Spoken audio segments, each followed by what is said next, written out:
అడవిలో ఒక చెట్టు ఉండేది. కానీ అది సాధారణం కాదు. దాని ఆకులు బంగారు రంగులో మెరిసేవి. ఎవరైనా దగ్గరికి వెళ్ళగానే అది మృదువుగా మాట్లాడేది. సత్య మనసుతో వచ్చిన వారికే నా వరం. ఒకరోజు ఒక చిన్నారి ధన్వి పగిలిన గాలిపటంతో అక్కడికి వచ్చింది. చెట్టు ఆమెను ఒక బంగారు పత్రం ఇచ్చింది. ఆ క్షణం నుంచి మొదలైంది ఆమె మాంత్రిక ప్రయాణం. ఆ చెట్టు నిజంగా ఏమిచ్చింది తెలుసా? చివరి వరకు చూడండి, మీరు కూడా ఆ మాయలో మునిగిపోతారు. ఒకప్పుడు వెన్నెలవనం అనే గ్రామం దగ్గర ఒక పెద్ద అడవి ఉండేది. ఆ అడవిలో అందరికీ భయంగా ఉండే ఒక బంగారు ఆకుల చెట్టు ఉండేది. ఎవరైనా దాని దగ్గరికి వెళ్ళినా ఆ చెట్టు గాలి వీస్తుంటే మృదువుగా మాట్లాడేది. సత్య మనసుతో వచ్చిన వారికి నా వరం అని.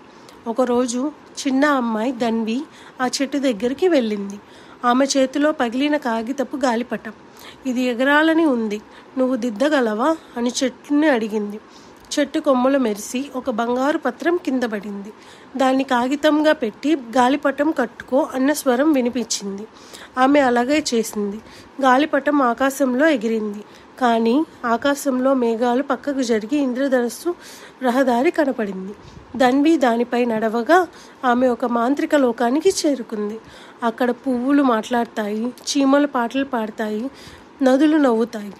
ఆ ప్రపంచానికి ఒక మంత్రిని తల్లి పాలకురాలు. ఆమె నవ్వి చెప్పింది, నీ గాలిపటం సత్య మనసుతో చేసినది, అందుకే ఇది మాంత్రిక లోకాన్ని చూపించింది. ధన్వి అడిగింది, ఇప్పుడు నేను మళ్ళీ వెన్నెల వనానికి వెళ్ళగలనా అని. తన్మయి తల్లి నవ్వి ఆమె నుదిటిపై ఒక నీలి చుక్క పెట్టింది.